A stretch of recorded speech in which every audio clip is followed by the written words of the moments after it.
આજના વાર્તા વૈભવ વિભાગમાં આપ સૌનું સ્વાગત છે. આજની વાર્તા વિશ્વાસ એ સંબંધોનો શ્વાસ છે. એટલે કે જો પરસ્પર વિશ્વાસ જો જળવાઈ રહે તો એકબીજાનો શ્વાસ એટલે કે બે વચ્ચેના સંબંધો જીવંત રહેતા હોય છે. આના અનુસંધાનમાં મેં તમને ઘણી બધી વાર્તાઓ કીધી છે, પણ આજે મારે જે વાર્તા કહેવી છે એ સોક્રેટિસના સંબંધની અંદર એનો એક પ્રસંગ છે. આપણને ખબર છે કે સોક્રેટિસ ખૂબ મહાન વ્યક્તિ હતા. એની આસપાસ કેટલા બધા માણસો રહેતા હતા, પણ કોઈ એક વખત સોક્રેટિસ માંદા પડે છે, અને એ માંદા જ્યારે પડે છે ત્યારે એની દવા કરવા માટે કેટલાય વૈદ્યોને બોલાવે છે, કેટલાય ડૉક્ટરોને બોલાવે છે, પણ એની એ માંદગી છે, માંદગી ઓછી થતી નથી. દિવસે દિવસે સોક્રેટિસની માંદગી વધતી જાય છે. સોક્રેટિસ ચિંતામાં છે કે મારે શું કરવું.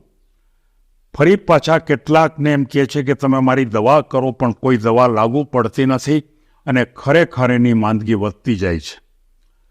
પ્રશ્ન કેટલાક બહુ ઉચ્ચ કક્ષાના વૈદ્યો પણ એ વખતે હતા, પણ ક્યારેક ક્યારેક માનો કે બધા વૈદ્યોના મનમાં પ્રશ્ન આવતો કે આપણે સોક્રેટિસની જો દવા કરશું અને જો એને સારું નહીં થાય તો કદાચ સમાજ આપણને એમ કહેશે કે સોક્રેટિસને મારી નાખવા માટેની દવા એણે આપી.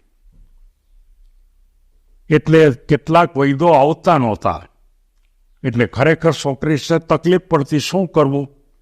કેટલાય વૈદ્યોને એમ કીધું, એટલે એણે એમ કીધું ભાઈ તમારા રોગની દવા અમે નહીં કરી શકીએ. બીજાને કીધું તો એણે એમ કીધું કે અમે તમારા રોગની દવા નહીં કરી શકીએ. હકીકતમાં એ કરી શકે, પણ એને વિશ્વાસ નહોતો, કે વિશ્વાસ તો એને હતો જ પોતાની દવામાં, પણ કદાચ એનો રોગ એવો ભયંકર હતો અને સારું ન થાય અને કદાચ એનું અવસાન થાય તો કદાચ આખો સમાજ અથવા સોક્રેટિસના જે માણસો હતા એના મનમાં પ્રશ્ન થાય કે આ વૈદ્ય સોક્રેટિસને મારી નાખ્યા. એનો એક ખૂબ સારો એકદમ વિશ્વાસુ માણસ હતો, અને એ વિશ્વાસુ માણસ એની પાસે જાય છે, જે પોતે પણ વૈદ્ય હતા. એણે એમ કીધું કે હું તમારી દવા કરું અને એ દવાથી તમને સારું થઈ જશે. એટલે સોક્રેટિસે કીધું કંઈ વાંધો નહીં, કારણ કે મારે તો હવે કોઈ રસ્તો જ નથી. સમજે, એ દરમિયાન સોક્રેટિસને બીજા બે ચાર એવા માણસો નીકળ્યા કે એને અમુક બાબતો એને વાત કરી કે એ માણસ છે એ તમને મારી નાખવા માટે તૈયાર થયો છે, અને તમને એવી દવા આપશે કે એ દવાને કારણે તમે સાજા તો નહીં થાવ, પણ 100% તમારું અવસાન થશે. સોક્રેટિસ વિચાર કરવા માંડ્યા કે ખરેખર આવું હશે, અમારો વિશ્વાસુ માણસ છે. ત્યારે ફરીવાર વિચાર કરે છે કે તો પછી હું એની પાસે દવા ન લઉં. ત્યારે સોક્રેટિસના મનમાં એક વિચાર આવે છે કે ઓમે બીજા કોઈ કરવા આવતા જ નથી, અને મારી તબિયત પણ એવી ખરાબ છે કે જો ખરેખર મને જો સારવાર નહીં આપવામાં આવે તો હું મરી જ જવાનો છું. તો આ મારો વિશ્વાસુ માણસ છે, હું એના પર વિશ્વાસ કરું છું, તો એ વિશ્વાસને ચાલુ રાખી અને હું એની પાસેથી દવા લઉં, અને કદાચ એ મારી નાખવાનો હોય તો હું મરી તો જવાનો જ છું, પણ કદાચ મારો વિશ્વાસુ હોય અને જો સારી દવા મને આપે તો કદાચ હું જીવી પણ જાઉં.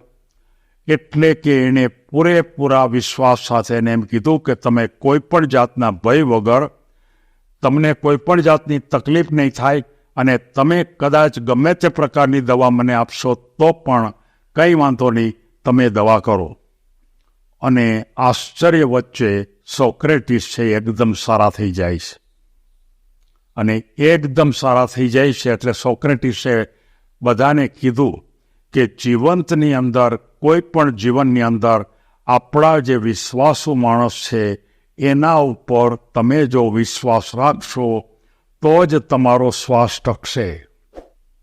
તમે જો તમારા વિશ્વાસુ માણસ ઉપર જો વિશ્વાસ નહીં મૂકો તો બનવા જોગ છે કે તમારો શ્વાસ તૂટી જશે, વયો જશે.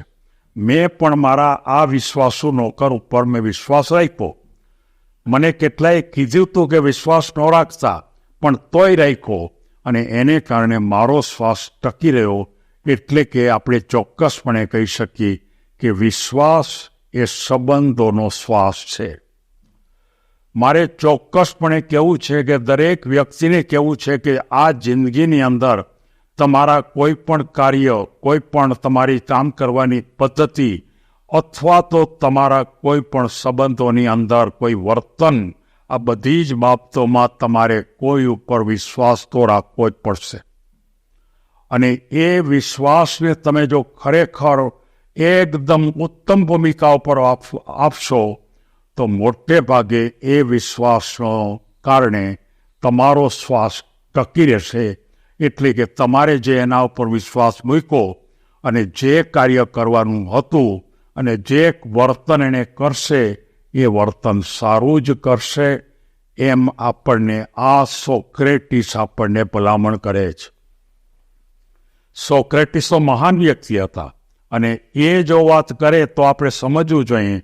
મારે તમને એમ કહેવું છે કે આપણા સંબંધોની અંદર સતત વિશ્વાસ રાખો. આપણા સંબંધો તો જ ટકી રહેશે, નહીંતર સંબંધો ટકી નહીં રહે. જો આપણા સંબંધોમાં તમે અવિશ્વાસ ઉત્પન્ન કર્યો તો તમે યાદ રાખજો કે તમે તમારા સંબંધોને જાળવી નહીં શકો, અને તમારા સંબંધો જાળવી ન શકવાને કારણે તમને બહુ મોટું નુકસાન થશે, એમ આ વાર્તા કહે છે. સૌને ધન્યવાદ.